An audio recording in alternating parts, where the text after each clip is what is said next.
we'll move on to item 9A, our presentation on Lafayette history as part of our celebration of 175 plus years of Lafayette history. So we welcome Mary McCosker, President of the Lafayette Historical Society, for installment 4. Thank you very much. We're just going to move ahead in history a little bit tonight. And our topic is the early downtown. Elam and Margaret Brown purchased the Rancho Acalanes in 1847 and sold over time some of the 3,300 acres to families who had accompanied them on the journey west, and then other people who moved into the area later. As the community was at the junction of the road to the Redwoods, which is Moraga, the road to Martinez, and the road to Oakland, it was a desirable location in which to settle. As the town population began to increase, stores and other businesses were established.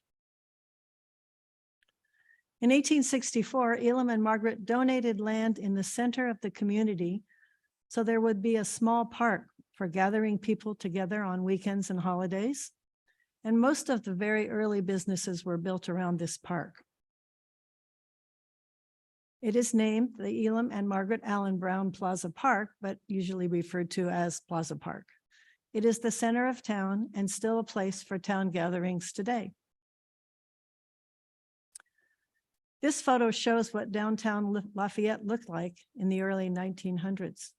You can see the Giles building on the far left, where two sisters had a shop where they made clothing. The Pioneer grocery store, the small Stark's meat market, the Lamp Hotel, and Peter Thompson's blacksmith shop. Early businesses were built around the Plaza Park. The Wayside Inn was a hotel where one could spend the night. There was also a cook who could make meals for diners who might be traveling through town. The Wayside Inn is still near the plaza, but today is a thrift shop. The first grocery store in town was built by Benjamin Shreve, the man who named our town Lafayette. He came to California during the gold rush and was traveling to San Francisco, perhaps to return to the Midwest, when he came through this small community. Elam Brown hired him to be the first school teacher. He taught school for about a year and then built the first grocery store, which he operated until 1887. Here's the inside of the store, what it looked like, a little different from Whole Foods and Diablo Foods. Fresh produce and dry goods were sold in this store, as well as canned goods and other items. Later, the store was called the Pioneer Store, and today the same building is the site of Sideboard Restaurant. We have a really good history of recycling our buildings. This small building was a meat market. Before the town had electricity, there was no way to refrigerate meat to keep it fresh. If you wanted to buy meat, you would speak to the butcher in the meat market, and he would have fresh meat for you when you needed it. This is the Daly family who owned the meat market. A photographer came to town in a wagon and set up a set outside, actually, probably hanging rope between trees and then putting this backdrop up. If you look at the floor, what looks like the floor, I think it's some kind of tarps or something on the ground, because it certainly doesn't look very level. So the photographer came to town and took pictures of many of the Lafayette families. It's interesting to see what these people would wear when they're dressed up compared to what we might wear today. And thank goodness that women don't have to wear corsets any longer. There was a big snowstorm in January of 1922.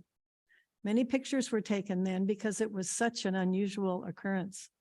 This is a photo of the meat market, then located in the Wayside Inn building, with the delivery truck in the front of the store. The Lamp Hotel was located at the corner of today's Mount Diablo Boulevard and Moraga Road. Philip Lamp built this hotel in 1900. It served the community until 1925, when a cook left a pan of food on the wood range, starting a fire. The townspeople fought to save the business section around the plaza.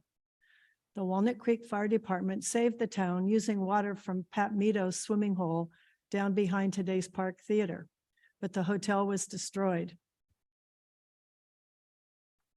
Peter Thompson, the man on the right, was the town blacksmith for over 60 years. He came to California from Canada in 1859. As there were no hardware stores in Lafayette at this time, Peter would put horseshoes on the feet of horses, make metal tools for farmers, as well as square nails that were used when building with wood. 2 of his anvils are in the history room at the library today. His blacksmith shop was located across the street from the Plaza Park, where Bank of America is located today. Located near the Lafayette Library, the first schoolhouse was a small one-room building, probably built in the mid-1850s, and it served the community until the late 1860s. This is what Mount Diablo Boulevard looked like in the 1860s. Notice that there are no buildings on either side of the road, nor any trees or plants for that matter. The road was a dirt road that became very muddy when it rained, making it difficult for wagons to use the road. If a road had too many ruts due to the rain and wagon traffic, the fence along the road might be moved back to create a passable flat road. The small town of Lafayette is seen in the background. This is Moraga Road in 1915, looking up towards where Mount Diablo Boulevard would be today. The third schoolhouse, which is now the Methodist Church, can be seen in the distance on the left. This is the corner of Mount Diablo Boulevard and Moraga Road in the 1930s. If you turned left there by the Associated gas station, that would be Moraga Road heading down towards Town Hall. If you turned right, you would be going into the Safeway parking lot. I noticed that the road has only 2 lanes and there are no stop signs or stoplights. The first post office in Lafayette was located in the general store, in Benjamin Shreve's store. Later, when the town had more people, this small post office was built where Safeway parking lot is today. The woman on the left is Carrie Van Meter, the postmaster. She had 60 books in the post office, so this building served as a library as well. Town Hall was built in 1914 to be a place for community meetings and parties. Upstairs, there was a dance floor that bounced when people danced. Partygoers would take the train from Walnut Creek or Oakland, and sometimes the dances wouldn't be over until 3 in the morning. Today, Town Hall is a theater where plays are presented and where children take drama classes. The Lafayette Cemetery is on the west end of Lafayette. It was established as a cemetery in 1874, although the first burial there was in 1854, and many early settlers are buried in this cemetery.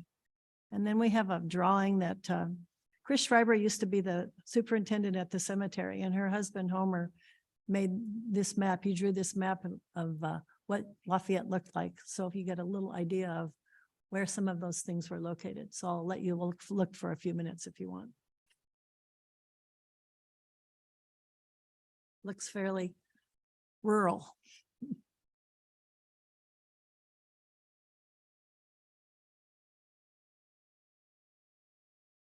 Anyway, thank you again for the opportunity, and I'll see you next month with something else. All right, thank you very much. But before you leave, are there any questions? Councilmember Geringer. Well, I don't have a question. I want to thank Mary for her presentations every month, but may I have a point of personal privilege? At the last meeting, I did announce, but Mary wasn't here, and I know she really loves to be called out for things like winning the Yes. Yes. which for those of you listening in, of course, she does not want me to do this, but I do want to have us congratulate you, Mary, on your being the recipient of the Tom Mulvaney Legacy Award. I did actually attend the gala, and when your picture went up on the screen, many of the very young people there, were very excited to see. It wasn't me, but very excited to see Mrs. McCosker up on the screen, and everybody. I personally know I've gotten to work with you a lot on a lot of education issues. You teach history, the same thing that you're teaching to us, to hundreds, maybe some of those people, but hundreds and thousands of students. And I just can't think of anybody more deserving of the legacy, the Tom Mulvaney Legacy Award from Alpi. So thank you.